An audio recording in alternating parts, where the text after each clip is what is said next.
This episode, the truth about sex, what the world has to say about it, and what God tells us about it by means of our very bodies. All that and more, the Catholic Underground starts right now.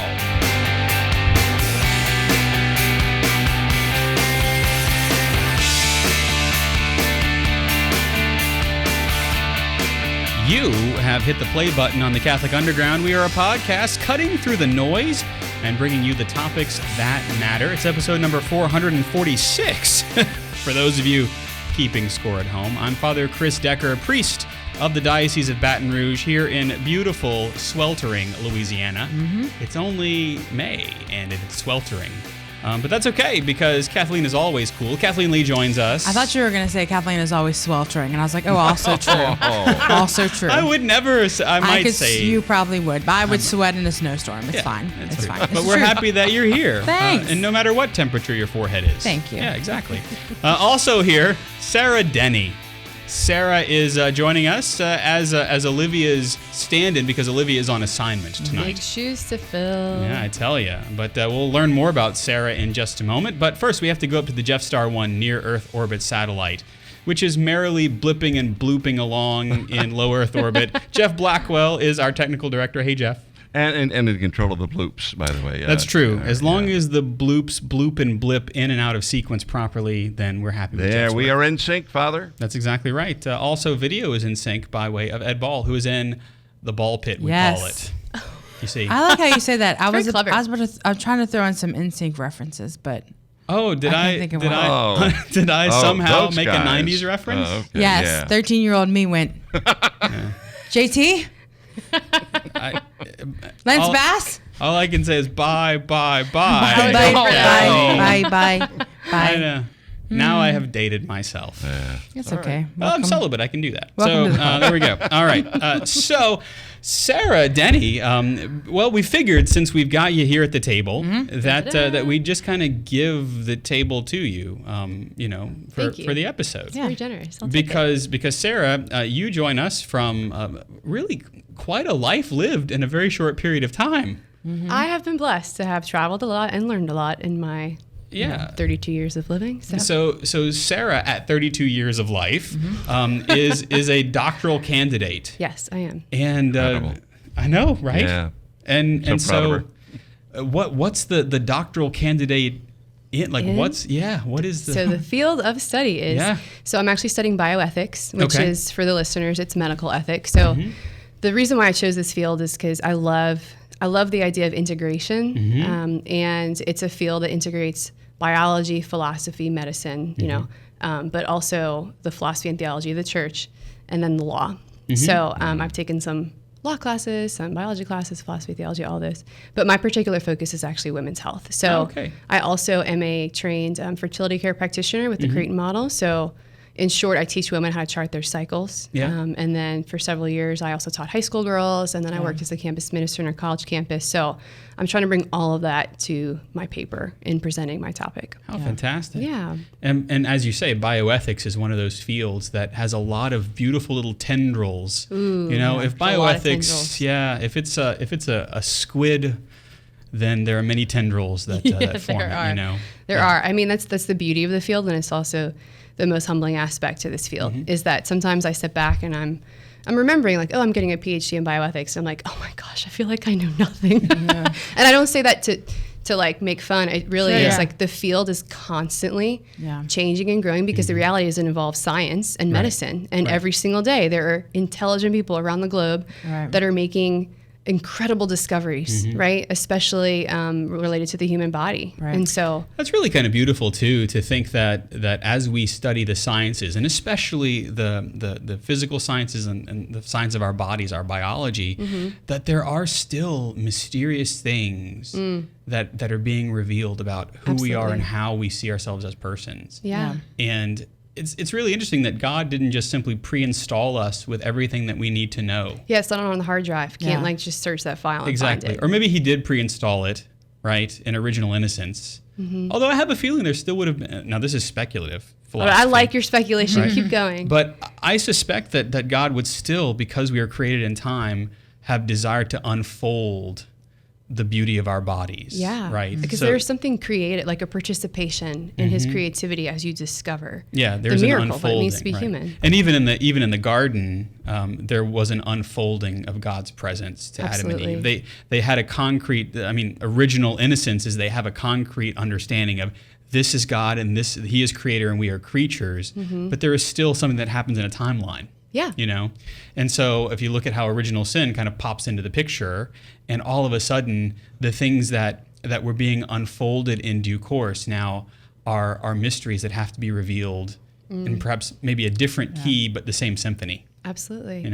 Yeah. I don't know. I can't teach the course, but I do find it interesting for sure. So I suppose it's worth asking, how does one come to say, I think I'm going to go into the field of bioethics? Like, great question. Yeah, where does that come from? So, because that would be atypical, I would think. Yes. In today's world. I was not 5 years old or even 10 years old thinking, I would like to study bioethics one day. But I did grow up. So my mother is a nurse anesthetist in labor and delivery. Okay. So she's been involved in women's health her entire life, at least my entire life that I've known her, which is my entire life. And I just think medicine and hospitals are just such a place of meeting people and encountering Christ, really, in everyone, right? And so I grew up with a particular love and knowing that I was going to work with women one day. I was interested, so I was pre-med, and actually my first year of college, I took a women's studies class. And on the first day of class, we had to go around the room and we had to say our name, our biological sex, and our gender. Now, this was the spring of 2008. So now that might seem even more like it's less shocking, but then I was like, wait, what? That's right. Women's studies Like, that's and not woman. self-evident. Right, I was like, I'm yeah. a woman, I'm female. Duh. Yeah. But I learned that class was probably maybe the most important class I've ever taken in the sense that it taught me there's always a bridge. And there's always a reason to listen to another person's story because they don't just come up with ideas. Like usually it's over time we develop and how we think about particular things. And so from that space, I started to see like, oh, the world doesn't all think like, they don't all think like I think, you know, and maybe I'm not right on everything, but it sounds really simplistic, but I was like, okay, God, so what should I be doing? And I'd recently been exposed to JP2's theology of the body, and I really wanted to dive into that. So I feel like the Lord was like, well, I made women, so if you want to know what it means to be a woman, like, I could probably tell you. Yeah. And I'm like, Yeah. okay, great. So I went into theology from that perspective, but I kept studying the sciences. And then I was largely involved with a Women's New Life Clinic, so a crisis pregnancy center of sorts, but it's kind of more than that. It's also a women's health clinic that we do, you know, free pregnancy like counseling and free ultrasounds. But as a Create Model practitioner, the flip side is also meeting women where they are in their needs, just their fertility at large. So infertility, or, you know, they want to know how to space out their children for natural family planning, those kinds of things. And so as I was completing my master's degree, honestly, the opportunity, it sort of just fell in my lap. Like people would tell me about this program and I was very interested in it. And then I just was like, you know, let me just apply and see what happens. And then boom. That's in the scriptures, isn't it? Right. Seek first the kingdom of God and his righteousness, and all these things will be added to you. Tightly packed, shaken down, pressed together, will fall into your lap. You know, and literally, I suspect that's where we get the phrase from. But yeah, it's really interesting that if you're saying, okay, Lord, I want to know what you want me to do as I'm making my way forward. Yeah, that's how the Lord works. And I really believe the Holy Spirit is like, he's that string within all of our life decisions and events, even the things that we're like, maybe that wasn't quite what I should have done. He literally goes through, so every class I've taken, every young woman I've encountered, whether in college ministry or high school speaking, or the moms I encounter in a lot of the talks that I'll give, everything has been preparation to be in the place that I am right now, which is writing a dissertation on women's health. I feel like every single person, every single event, you know, has been in preparation for that. So I'm just grateful. And I bet with Kathleen, because you've worked in this field as well, that those stories are so important. Yeah, you know, and when you work, you're so right when you're talking about that everyone does have a story, and it's important. We've talked about this so much on this show, or I have, is that it's like when we stop listening to each other, when we stop learning how to discuss, when we stop learning from each other, you know, that's when we get in trouble as a society as a whole. Right. And so, you know, it's so important, I think, this study and our experience in this realm, you know, to be open, but to know our stuff, to know the truth. Exactly. You know, and I think so. John Paul II's my hero, and I could talk about him for hours. Right. I'll spare you all. He's a good hero to have. But I think the thing that has inspired me most recently, especially in my dissertation, is that he was unafraid to sit across the table from someone who clearly disagreed with him on some major issues, right? Like he could sit across the table from a communist, and he wasn't expecting to change the person's mind, but he knew that the truth can stand on its own. And so he was able to look the other person in the eyes and listen to what they're bringing to the table, quite literally, and then be able to respond like, I hear what you're saying here, and I'm good. He's not afraid to share the truth, but the truth doesn't have to destroy the other person, right? He's they're free to choose. He can never go against their freedom, just like the Lord. But in love, he's always going to offer it. Yeah. What's that? And you're gonna, you might be able to fill in this. I'm blanking on who said it, but paraphrasing. Like you don't always have to defend the truth. It's like a lion. Sometimes you just let it go and it defends itself. Is that Kathleen of Siena? I think so. I don't even know. That's amazing. I think so. But it's like as someone who, as all of us, sitting at this table, theologians, and I use that word. Augustine. Yeah. Okay. Yeah. The truth is like a lion. You don't have to defend it. Let it loose. It will defend itself. It will defend itself. There's so many times where I'm like, no, this is not true. Like you must become the lion. And it's like that has been such a freedom for me in the last 5 or so years to really sit with that and just be like, I'm gonna tell you the truth. And I've said that to students before. I'm like, I'm gonna tell you the truth. What you do with that truth is you. Like, and the Lord is gonna now that you know the truth, you got the Lord, and the Lord's gonna follow. He's gonna follow you anyway, but you're gonna have to wrestle with that, with the Lord. And I'm here to help with that. But here's the truth. Yeah, that's always a challenge, even as a pastor of souls.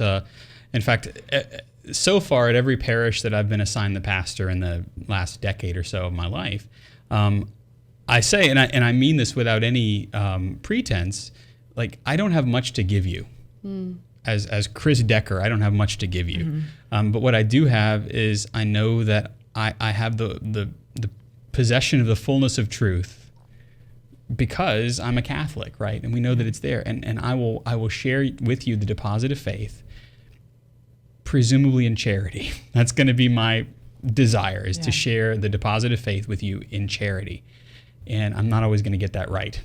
But the beauty of again, listening to the stories of people is that you realize that the other person is not an object for me to conquer. It's not an object for me to encounter and then say, okay, where's my T-shirt because I've had that encounter. But it's a person who, as you say, not everybody thinks the same way that I do. Not everybody processes things the same way that I do. How do I bring them to the deposit of faith and to the fullness of truth that we are given in Scripture and sacred tradition, but perhaps in a way that is tailor-made to how the Lord made them? Ooh, yeah. Which reminds me, we were talking before the show, but there's a book by Cardinal George that I really love, I've read recently, called The Difference God Makes. Highly recommend it, but it's all about the concept of dialogue and to be part of the culture, right? If you want to truly dialogue with culture, then we have to first love the culture. And so there is something to be said for, okay, we come from a particular culture as Americans, as people from the South, but there's a gift there, is that before we're like pointing the finger at, oh, here's all the bad things, it's like, no, I love the culture. And so I want to be able to look it in the eyes and look whomever in the eyes in love and say, this is what I have to offer, instead of just like turning our backs on it, Yeah, because so many dialogues nowadays are just simply unilogues. They're monologues, And we all know, Jeff, that usually only a villain monologues before they unleash their plan. So we need more dialogue, because we're not talking about pitting two villains against each other. We're talking about persons trying to simply work our way through life together. And that's what we understand. We talk about the mystical body of Christ, is that we're not these unilateral islands unto ourselves. Right. And so we'll talk very much about that in our next segment, where we start talking about how the world sees this very field that you're going to be diving into as a doctor, right? So a doctor of bioethics would be a doctor of philosophy, right? Or is that a? Technically speaking, it's from a pontifical university, so. Oh, very nice. Theology or philosophy, I guess you could go with that. Yeah. Well, we'll talk more about that. But first, we are the Catholic Underground.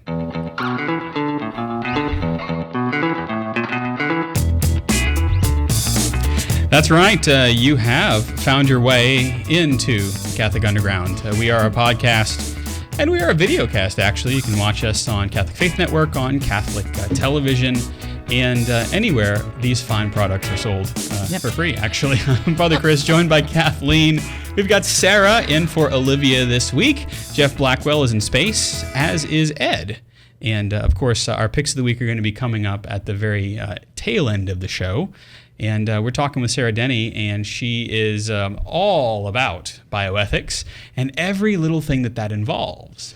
And I thought it might be helpful for some of our listeners and viewers to kind of talk about the theology of the body / sex education piece to that. Mm-hmm. Because nowadays, sex education, that phrase is so loaded. Ooh, it's charged. It is charged, right? It's charged partially because of Planned Parenthood. It's charged partially because of like political footballs that are being bandied about. Yeah. And it's even charged in Catholic circles because we don't know how to define it without looking at these other sorts of things. Absolutely. And so I thought maybe, how does the world around us, our culture, view that very notion of sex education? Yeah. So my dissertation topic is actually proposing what I would call a third way, so a middle ground option for sex education. So there's two dominant models of sex education that exist currently in the States. One would be a comprehensive sex education, which is focused on what they call risk reduction. Yeah. Mm-hmm. And so they go into the schools. This typically happens in public schools. Planned Parenthood is the number one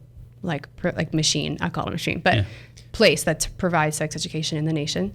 And what they do in terms of risk reduction is they're going to give you a lot of the science, but it's usually related to how to reduce the risk of getting pregnant. Now, also to, from getting STDs and things like that. So it's largely focused on, they do have videos, I will say, on their website. I don't recommend you go watch them, but they have now on their own website. It's a bot, so it's just this automatic thing, just so you know this exists out there, because I think it's important for parents to know. But you can ask any question you want to ask, and it prides itself on ask us the questions that you're afraid to ask an adult in real life. Oh. And you can ask any question whatsoever.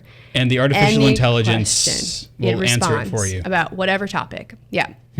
So that's out there. But when they go into the schools, it's largely focused on what forms of contraception can we use, like this is how you use a condom, these sorts of things. Yeah. Well, it seems to me that just the notion of looking at our biology as a risk to be reduced seems a bit objectifying. Now, obviously, I'm speaking as a priest and somebody who understands philosophy and theology. Yeah. But that seems loaded on the front end. Well, and I can take it then.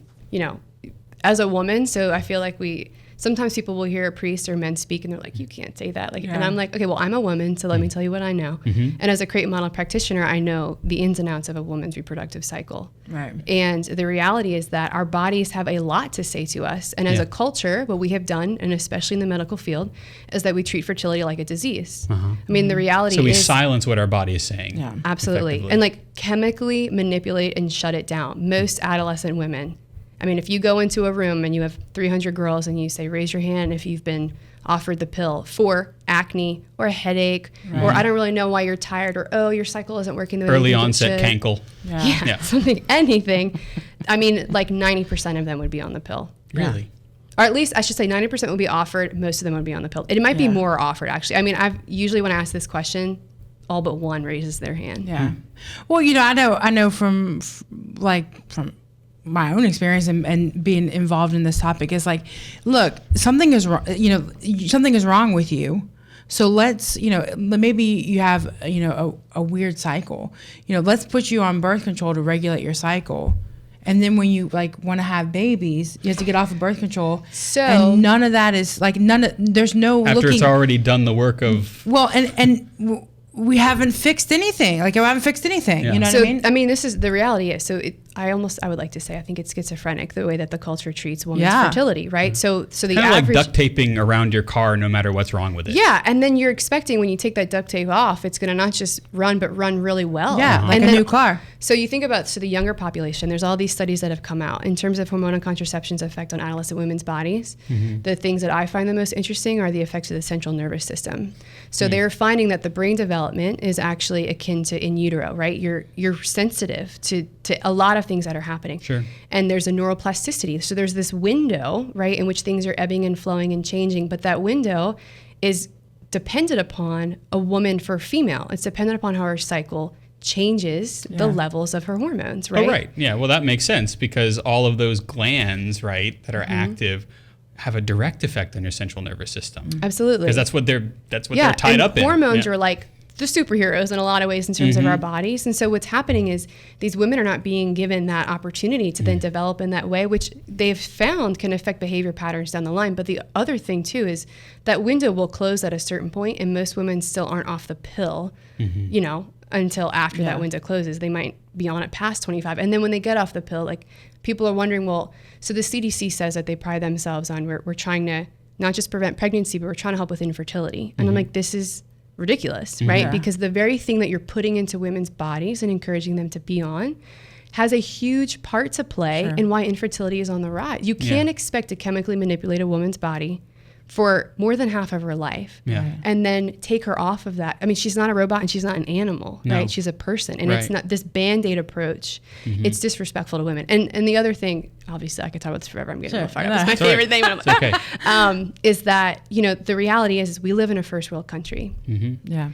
How do we live in a first world country? And I mean, if you go on the street, I'd love to do an interview with the average woman on the street. They are not going to know like 80% of just there is so much beauty to a woman's reproductive cycle. It's incredible. When I see certain things like the slides of the ferning pattern of cervical mucus, which takes different forms depending on the estrogen or the progesterone, which is going to either aid the sperm or prevent it from traveling to the egg, right?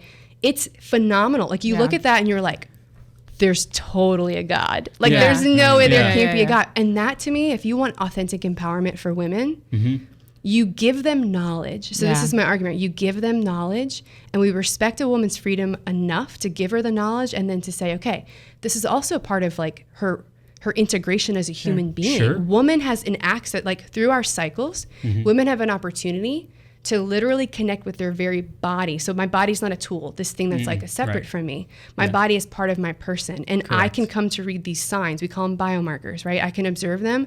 And then I can say, oh, wait, so this time of the month, no wonder why I'm really tired. Or no wonder why I just want to cry, even though like everything's really okay. And you learn, instead of being afraid of our bodies, instead of being like, it's not a biological determinism. I'm not determined by like, oh, I feel sad right now. It's because our bodies are not a disease. That's the other part of it too, right? Exactly. So it's what John Paul II talks about, honestly. He says integration is such that the person comes to know about themselves from within. We have this inner subjectivity, this inner world. And in that place, I learn how to govern myself because I am aware. And then from that self-governance, I am free. Like my freedom's not outside of me. No. I'm always free. And it's how I respond to the reality of who I am as Sarah, right? And it's powerful. I mean, that's empowerment. So you talked about how the risk management sounds very businessy, right? Businesses are all about risk management. It's very efficient. That's one of the ways that... Not very successful, but... No, exactly right. That's one of the ways that kind of public education looks at sex education. Right. Well, you said there was another one.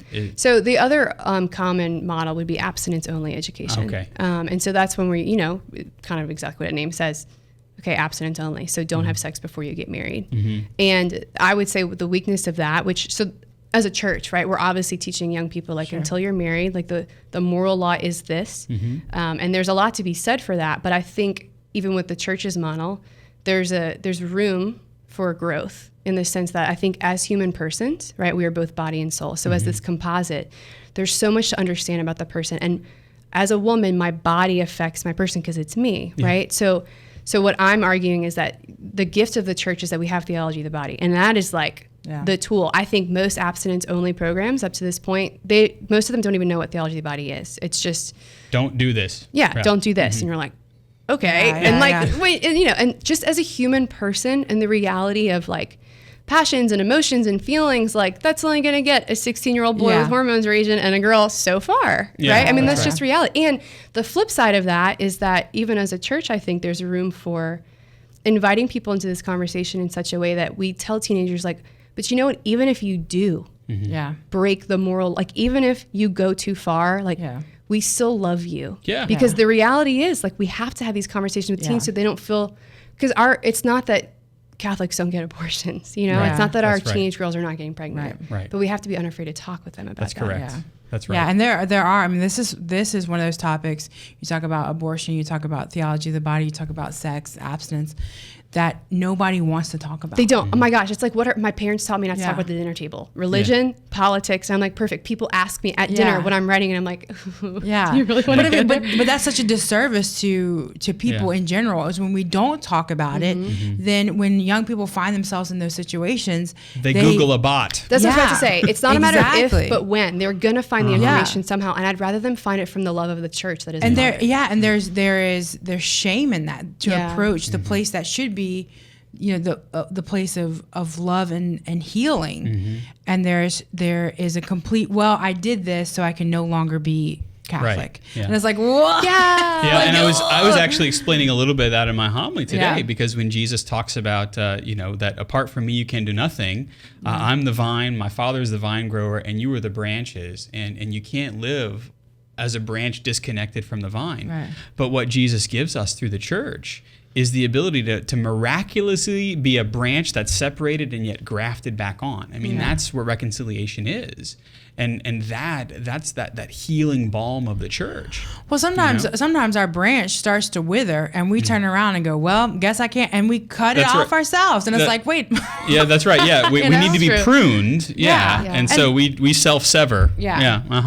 And then we go, well, I'm not on the vine anymore, so I might as well live it up, because this is all there is. Right. And while there's still some nutrients in this dead stick, I'm going to do as much as I can with it before. And that's really how the world looks really at the body, right? Is as a stick that's dying.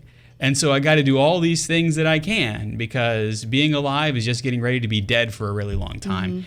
And that's just it's a limited way, and it is a way that bespeaks of a culture that knows not its creator, that doesn't know the vine grower. And so it's really interesting when you talk about the theology of the body, and we will a little bit more, that's what John Paul II kind of puts forth, is that within our own bodies, we can ascribe things to our creator that is written in the way that our bodies work and move. And so with that tease, we'll have to take a little bit of a break, but stay right there. The Catholic Underground continues after this.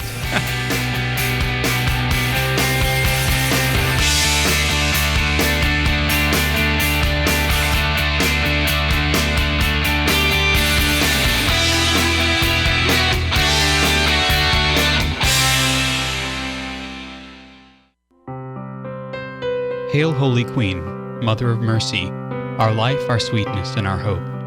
To thee do we cry, poor banished children of Eve. To thee do we send up our sighs, mourning and weeping in this valley of tears. Turn then, most gracious Advocate, thine eyes of mercy towards us, and after this our exile, show unto us the blessed fruit of thy womb, Jesus. O clement, O loving, O sweet Virgin Mary.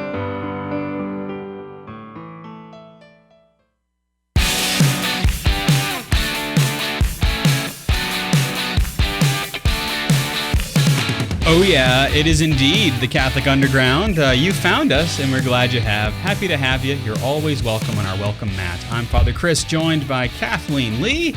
Sarah Denny joins us as our fill-in, but it's like she's been here forever. Yeah.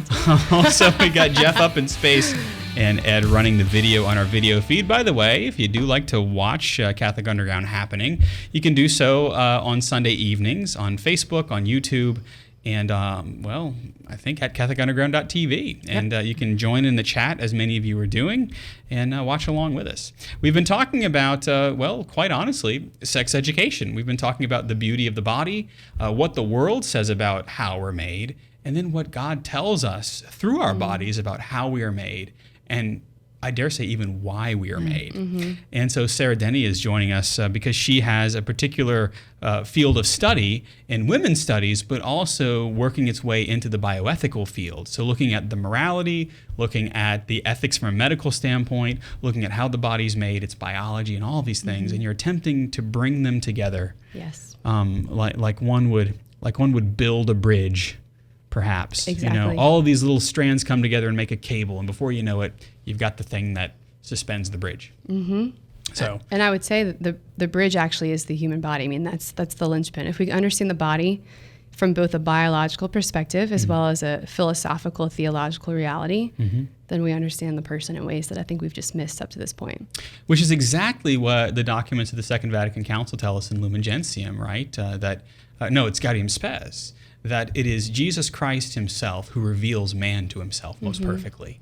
And so if we want to know who God is, then we really only need to look to the biology of Jesus Christ and the humanity of Jesus Christ, and then therefore his divinity as well. Which, on that point, just to know, one of my favorite things about that too is, that's on the cross. I mean, this is what he is saying. Literally with his body, he is speaking the words that he spoke the night before. He's saying, this is my body given up for you. Yeah. And so too, then we see like God didn't just pop into the world as a 2-year-old. He went through the very human reality of being within the womb of a woman. And so too, Our Lady, in and through her body said, and just like every mother says, I mean, if you look at the table upon which a woman, if she has to have a C-section and she's in surgery, I mean, it's cruciform in a certain sense, you know, and she's saying like, this is my body given up for you. So I think that's incredible how the Lord, it's true. He stamped right in our very bodies, our vocation, and our vocation is self-donation and self-gift. And he's more than willing to do that for us. And whenever we experience those crucifixive moments in our lives, which will definitely come. Which will definitely come. Bloody and messy, and That's praise correct. God for the sacraments, because the Eucharist is what gives us the grace to. That's right. To lay our lives Exactly. down. And it is Jesus who reveals that to us. Amen. So we know what our culture, our culture that's oriented towards death, of being, a stick in the mud, as it were, right? Our culture that's oriented towards what John Paul II calls a culture of death. But what about we who are the children of light, those who have been enlightened by baptism, those who, even who are not baptized, who are still called to the light that is the light of God?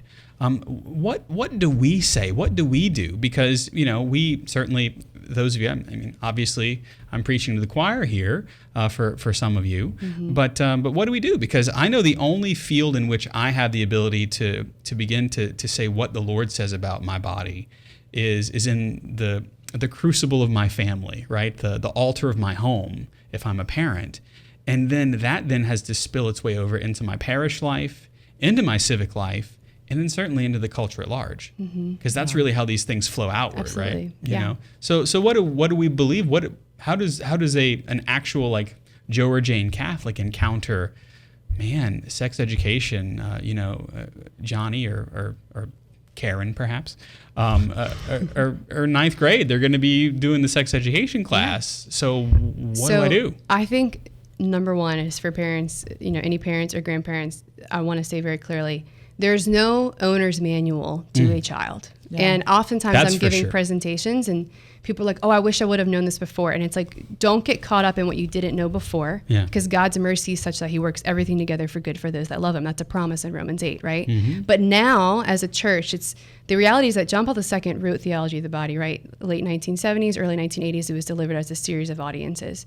But Theology of the Body is a reflection of the gospel, right? What he's tapping into is the lens of the gospel seen through the love between man and woman, because he is showing us that between man and woman, there's such a spousal love that is the dissimilarity is always greater than the similarity, but it reflects to us on this side of heaven. It's the greatest analogy of what the love of God is, because it's an invitation to lay down your life for the beloved, right? And there's a mutual submission under Christ's headship, which is why it even gets raised to the dignity of the sacrament of marriage, right? It's beautiful, exactly.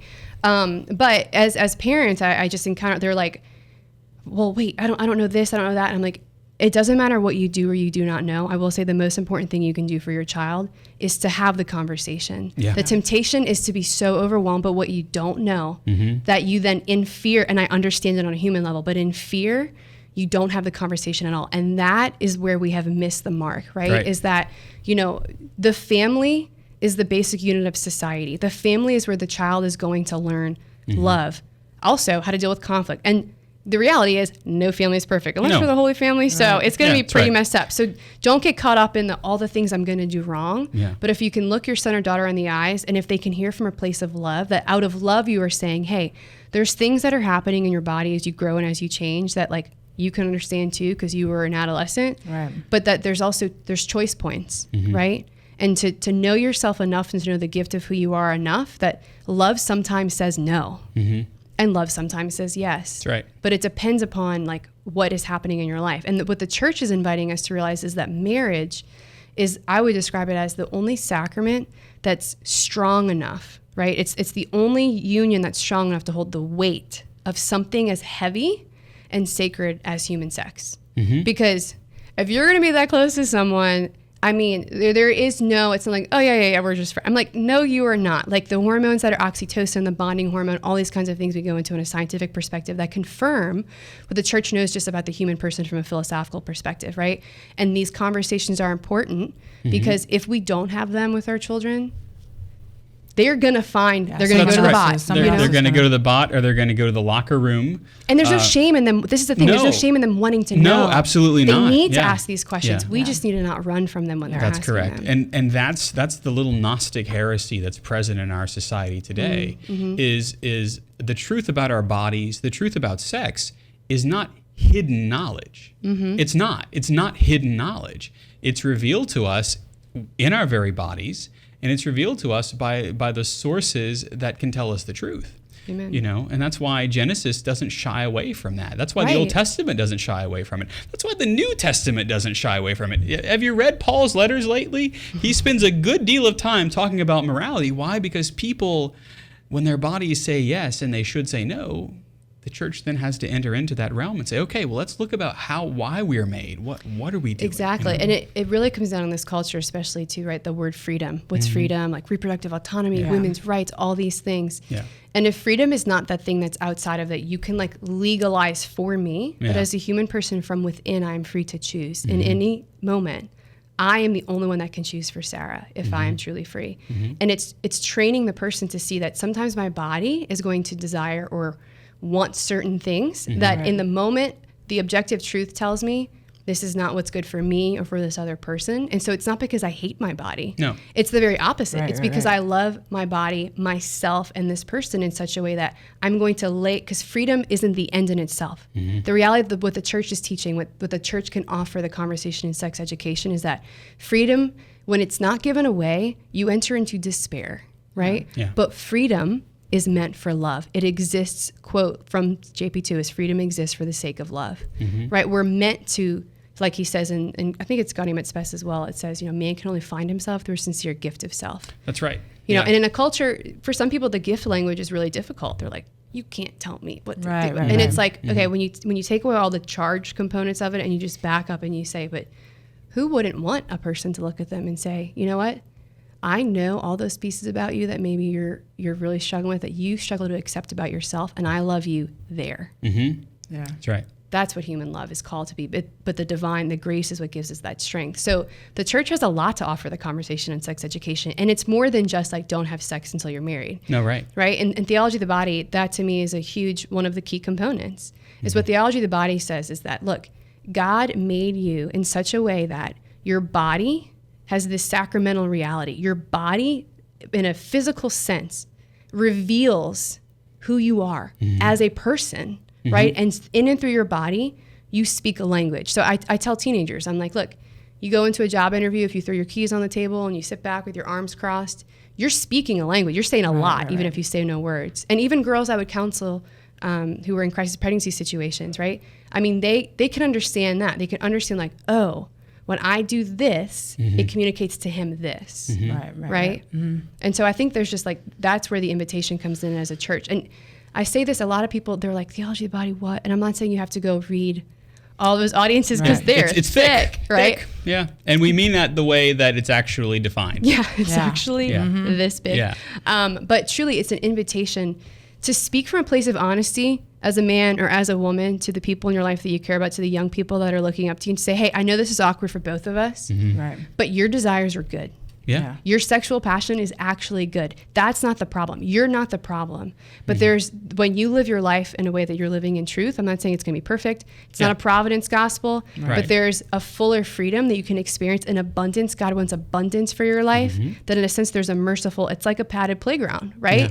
Like he's guiding you to then, so that when you're ready to have children, because, you know, girls can understand this when I talk to them, like think about the difference between a 15-year-old who gets the pregnancy test and it's positive versus, the 28-year-old who's married gets they're both crying, but why are they crying for very different reasons? Right. And it's not because she's a horrible person. No.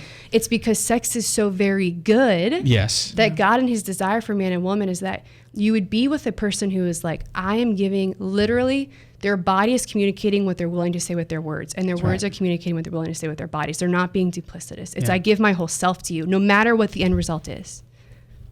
Yeah. Saint John in the scriptures today, in the letter today, the second reading, that's effectively what John is saying. He says in his first letter, he says, "Children, let us love not in word or speech, but in deed and truth." And that's really what the step up to marriage is. It's saying, I'm willing to love in deed. In fact, we say that. That's like the pejorative thing is to have sex is to do the deed, right? Well, what John is telling us in his letter is, let us love not in word or speech, but let us love in deed and truth. And deed and truth are written in the very ways that our bodies desire to pour ourselves out for the other. Absolutely. And a point of that I love how you said that, Father, because of course the Holy Spirit would plan it that way. But truly, what the culture wants us to think is that sex is this isolated act of recreation. Yeah. Right? And doesn't matter who do it, doesn't matter when, whatever. Okay, well, let's watch, rom-com and like, wow, that was the first date. There they go. Do they even know each other's name? We don't know. The reality is that we're like drowning in all this information about sex. Everyone's talking about sex. But if we stop and think about it, we're like, no one's really talking about it. Yeah. Like in the depths of what that means. Yeah. And sex, what the Lord intends for us is that it is one part of the grander picture of this. I say adventure, people might think it's cheesy, but it's truly, I'm like, you want a human adventure, you love a person, and you commit to them for the rest of your life. Yep. And that is what Christ is inviting us to. No matter what your vocation is, it's going to look different, but it's real, right? And when you look in the eyes of another person, it's like, I can either run from this or I can show up. Like we're talking about show up, right? That's right. And so if you look at it from that perspective, that there's a much wider perspective, and we teach youth, like, no, sex is one piece of a grander picture. Yeah. That, for instance, they say, like, they'll say sex begins in the kitchen. Like, that's not something to be afraid to tell young people. It's like, what are they saying? In deed and in truth. Like, you're helping the woman clean the kitchen. Yep. What a man is communicating to a woman in that position is, I care about you for more than just this physical pleasure we can have at this other time. But it's like, I care about your whole person. I want you to feel supported. Right. And so often, it says in Genesis, but we're talking about, this isn't a lived, easy reality just because we know the truth, right? No, it's like, it's very clear. He will put enmity between the woman and the man. Your desire shall be for your husband, and he shall rule over you. And they are good Catholic men, and there are good Catholic women, and we are constantly, like, we have to face ourselves and our poverty, right? And what's the struggle in loving another person? And if we can show adolescents, like, sex is one piece of this grander invitation to learn how to love. Yeah. Right, then things can become a little bit more clear. And so even though you might not have the words, by your example to your children, you are the best sex educators on the planet. That's right. Yeah. That's right. There's no perfect way. There's no perfect way. But if you can show up and speak truth in love, and you can admit when you've fallen, and you're like, dang, Johnny, like, I'm really sorry. That was, that was a really selfish move of mine. I apologize. Or, even as, I can't imagine, I'm not a dude, but like, to imagine like a man looking at his son and being like, the way I spoke to your mother last night, in the moment, I really enjoyed that. But after the fact, that was completely disrespectful. Like that is authentic sex education, because sex is not the only thing. Sex is one part. Our sexuality is a part of our humanity. That's right. You're educating them in what it means to be human. Which is why we talk about the crisis of manhood. The crisis of manhood is not the physical act of men being able to have sex. The crisis of manhood is not understanding what it means to be a man, right? To what it means to be made in God's image and likeness as one who offers himself as gift. Exactly. Right. And we feel the same way. I guess you could say there's a crisis of womanhood. Absolutely. Yes. Of not, is that correct, Kathleen? Yeah. Who speaks? I was just thinking about Sarah as you were saying, like, just the example of what real. Like the reality of it is that, we have all these things on TV that are, all these celebrities and all these people who are just like really celebrated for their promiscuity and they're, they are going out with 50 different people. And then like, it's like a VH1 behind the scenes, like story. You find out 30 it's years always later a crash and burn that they were like, what is my life? And I'm like, I know. Like, let me, because I know a little bit of theology of the body. And I'm like, oh, and you see it in such a different view. And I'm working with young people, you see them like idolize, so-and-so because she wore nothing on stage at the, the award show. And they're like, that's so awesome. And I'm like, as someone who knows, like, she's hurting. She's hurting. Yeah. She's hurting, and he is hurting, and they're hurting each other, and they're like, what? And that's the reality of it. And nobody ever shows that on any, music video. Which is why, Kathleen, don't you think it's interesting that whenever somebody nowadays that celebrates 25 years of marriage, right, the fatted calf is killed? Yeah. Because we think that that's a thing, that's somehow miraculous. I don't know how you've done it. Well, we don't either. And that's the mystery of how sex works, right? Yeah. Because sex is a much larger picture. Right. It's our bodies revealing a deeper mystery unto each other for the totality of our life. Which is also, if I may, why celibacy is important in the life of the church. Absolutely. Because it shows that in the midst of all the stuff that's happening between husband and wife, as our sex is revealing something about our relationship in a grand scale, the priest then stands at the head of the church offering sacrifice, and he's pointing you even farther. If you think that this grand adventure that is your sexual relationship one to another, revealing one to each other through self-gift, both the physical act and in the unfolding of the life of the family, just wait. Yeah. Just you wait, because the Holy Communion that you receive at Mass in the state of grace is going to propel you towards a relationship that is going to surpass even the best moments of your marriage. Absolutely. And so theology of the body, just for those that don't know, to give you a really quick crash course, it starts with talking about original man, right? So what was it like before the fall? And I think that's a powerful thing for anyone of any age, because God, his original plan for us was not this enmity between man and woman. No. Right, we were in perfect communion with ourselves, with each other, with nature, right? With the Lord. And then original sin broke all of that. And so then Christ, the second part, right, is historical man, as we are in history. And Christ enters, this is the beautiful thing, is like the incarnation is that God, in his divinity, decided, I will take on humanity myself. And then he showed us, and again, in and through his very body, the theology of the body is that the body speaks the language, right? And communicates to us. The word is made flesh, even before he speaks. There you go. Yeah. And so he shows us, like, this is what it means. Like, this is what we're called to. Like, the new Eve, the new Adam. The new Adam says, over my dead body will you get to her. And the new Eve says, I will allow for you to do this for me. And receives it, right? And they both suffer a crucifixion, right? His is a physical, hers is the spiritual, but they both experience that death. That's right. And so too, like, this is what marriage is. But the third part of theology of the body is this eschatological man, this eschatological vision, meaning at the end time. And the beautiful thing is that every single woman is called to be a daughter, and then as she grows, a sister. From there, right, a bride and a mother. Every single man is called to be a son, a brother, a husband, and a father. Yeah. And on a spiritual level, that's every single human person. Yeah. Yes, some might participate in all of those in the biological capacity, but your life does not lack value if you don't have that, because first and foremost, it comes through the spiritual. So your life, Father, testifies to the fact that ultimately in heaven, where God said there will be no marriage, which, don't get me wrong, sometimes I'm like, come on, Lord, why would you do that? He's God, I'm not. That's the point is such that marriage is the mirror on this side of heaven that reflects back to me and to the world.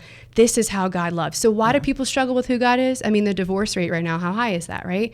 That is our greatest analogy. It's like we took the hammer and we smashed it, but there's always hope. And hope comes through grace, right? The grace of the sacraments is God's putting those pieces back together. And then he's able to say, through eschatological man, through the hope that we have in heaven, he's saying, look, I'm having it better for you than if this had never happened, because oh, happy fault, right? I've now become man myself, and I'm bringing all of you with me through to eternity. So that for the rest of eternity, for the rest of your existence, because you will exist for forever, you will never be separated from me again. And that is why, Jeff, in the book of Revelation, the feast that is the Mass that never ends in eternity is in fact a wedding banquet. There you go. Spoiler alert. We know how it ends. The bride say come. Exactly. Yeah. Beautiful. Yeah. Beautiful. So that has been Sarah Denny and the work that she's doing. And In a nutshell. that's right. Read 400 pages of that. I was going to say, and furthermore, trying to wrap up your I dissertation am. at this point. Yes. Whenever in time you're watching this, if you're watching it this week, or if you're watching it sometime in the year 3029, because Jesus is Lord of time, you can pray for Sarah. Oh, I would really appreciate that. Thank you. Yeah, please do. Because as you can imagine, both Sarah and Kathleen have fantastic work to do in the apostolate. That is life. Indeed. You know, in these beautiful enclaves of the church in which you find yourself. And that's what makes me as a proud father, you know, to see this work in the apostolate that happens outside of the sanctuary, you know. I get to feed the kids and then send them to school. So I love doing that. Father, we're so grateful for you. You give the lay vocation the grace that we need to do what we're called to. And the beautiful thing about it is reciprocal, you know. Yeah. You are the ones who allow me to be father and understand how I am husband, you know. And you are the ones who allow me to understand what it means to be brother as well, and that's a great gift to the celibate life for sure. Yeah. So you can see how all the pieces fit together, and that's why sex is good. You know what else is good? That part of the show that we like to call the CU Pick of the Week. And for our first pick of the week, can I go to Sarah first? Yeah. Okay. Oh, okay. Yeah. So. Yeah, normally we would go to Kathleen in a guest hosting situation. Much thank you. to Olivia's chagrin. That's right. So Sarah, what do you got for us for a pick of the week? So there's a movie I watched for the first time a few weeks ago. It's called Babette's Feast.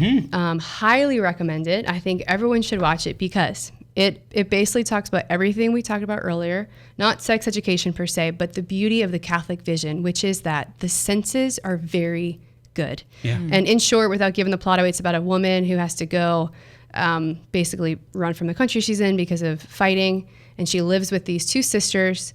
And then one day she offers to make them a feast. And you see, and I encourage you to watch it. And when you watch it, look at how even the colors change. But what it's showing, and a character in the movie actually comments on this, that when there's like a meal that you're eating and it's like phenomenal, he compares it to like a love affair. There's this wedding of the spirit and the body. And that's something that the Catholic like vision is trying to show us, is that we want to wed the two together. So we don't need to be afraid or ashamed of our desires or our senses, but we want to point them forward to that call of the spirit, right? To wholeness and to truth and to authentic love. So Babette's Feast, it's from 1987. So, you know, it's not like recent, but it's a classic. Where can you find it? It is Like a on, classic. is it on Netflix? It I was would be willing to on bet Amazon. you it's streamable on. It probably, and this is one of the ones, like, it's probably on some like Pope's top 100. Maybe someone told me that. I don't know. I do Top believe 100. it is in the top 100. Like, it's a human the Vatican movie. list. Yeah, of movies to everyone watch. should watch it for human That formation. would not surprise me. Yeah. I can say that it's been on my list to watch, but I haven't done it yet. I'm sorry. You're gonna love it. Yeah, I'll have to do that this week in my free time. Maybe, yeah, in all your free time. Maybe That's not right. this Every week, now and then when I need like a little, come down from red alert thing, that's what I will do. There you go. Kathleen, what is your pick of the week? Well, this week, if you're listening live, what's today? 2nd? I don't It is the even know. 2nd? Who 2nd of May? knows? You want to know why? Because I'm a teacher. I don't even know what planet I'm on. That's where we're at. She Real knows life. it's somewhere near the end. Yes. Real life. We are nearing the end. But this week is Teacher Appreciation Week. Now, Yeah. Some would say that's timeless. Thanks, Thank you. Kathleen. I also heard today that so it was very sad. The teacher on TikTok was like, if your job has to have an appreciation week, and I was like, scroll next, because it was something like, but Oh, man. this We year. don't appreciate y'all enough, especially this year. Well, look. We could have a whole show on that. I do it for the children and the love of the Lord. Okay, but this week is Teacher Appreciation Week, and my school has put out a couple of things. They sent out something to the parents. If you're listening to this, 4 weeks from now, guess what? It still can be Teacher Appreciation Week. Sure enough. So some things that my school has put out. Monday is Cheers to My Teacher. Bring a teacher their favorite beverage or a gift card for coffee. Tuesday is You Make Us Bloom. Pick a flower Whoa. or make a spiritual bouquet. Nice. Ooh. Wednesday is Teachers Are Noteworthy. I encourage your students to make a handwritten card to bring to their teacher. Those things are, I'm like, every day when I'm I think better in crayon. when I'm having a class where I'm like, sit down and be quiet, somebody comes up with like I drew you this. And I'm like, Thursday is, well, we're having lunch, so lunch is on us. Lunch is on them. But and then Friday is our teachers are a gift to us, and so they're encouraged to bring a small gift. That's right. Not a ceramic apple. No. I mean, you could. That would be nice. Yeah, Kathleen probably doesn't have a ceramic apple. I do not. But teachers, I can say from experience that this is not a cry for woe is me. No. It's been rough. It's been real rough. And so any little thing that that you can show your teachers, I guarantee you they'll appreciate it. Mm-hmm. There you go. Ding, ding. My pick of the week seems to pale in comparison. But I like it. Show it. It is what? It is the Alex Ross Marvel Comics poster book. Nice. So Alex Ross is an illustrator, and he grew up as a kid wanting to draw Marvel comics. He wanted to draw comic books, but he, as he kind of grew up, he had a desire to learn, basically figure drawing. So study art from life, and he always wanted the characters to be real. Yeah. And so he draws practically photorealistic renderings of the Marvel and DC characters. And he was asked to do a poster in the Marvel offices, or not a poster, but like a wall, a mural. Mm-hmm. And so these are all of the individual, let's see, like here's Thor. He was asked to paint all of the individual Marvel Comics characters. Yeah. And then you have all the individual ones, and they can be posters in their own right. And then in the back of the book is the big poster itself of all of Wow. So for you listening on the radio, it's a heavy book, but it clocks in at around $25. So it's not really. That's not for bad. full color, because that was really impressive. For several hundred pages, well, it's not, maybe 100 pages, maybe 60 pages of artwork, of color artwork, and then a description of the Marvel character. So it's also a way to kind of look and find some Marvel characters. What would you say the dimensions are? Like, is that like a 14 it's, by 17? It maybe not quite 16 by 20. Okay, that's okay. But yeah, it's a big book too. So the Alex Ross Marvel Comics poster book. Beautiful. Yeah. And so that'll be my pick of the week. I'll put it in the show notes. The show notes are, of course, always at CatholicUnderground.tv, and you can search for our most recent episodes, and you can go pretty much all the way back, actually. I wouldn't recommend stuff in the early catalog. It's a little rough audio-wise. It's because Jeff wasn't on board yet. That's true. In the early days. But you know what? You've been helpful, because, as always, the Catholic Underground is made possible by viewers and listeners and prayer warriors and benefactors like you. You can become an official Undergrounder just by listening to what Jeff has to say. Yeah, you go to Catholic Underground, that is CatholicUnderground.com/donate. That's right. And some of you did that this week, actually, so thank you. Wonderful. You can also help us out by letting others know about us. Isn't that right, Jeff? Yes, indeed. And, we need the stars, the hearts, the likes. All those little things you can click that and let if other you can people leave a know. review. Yeah, you got it. By all means, say so and be nice. Yeah, please do. Please do.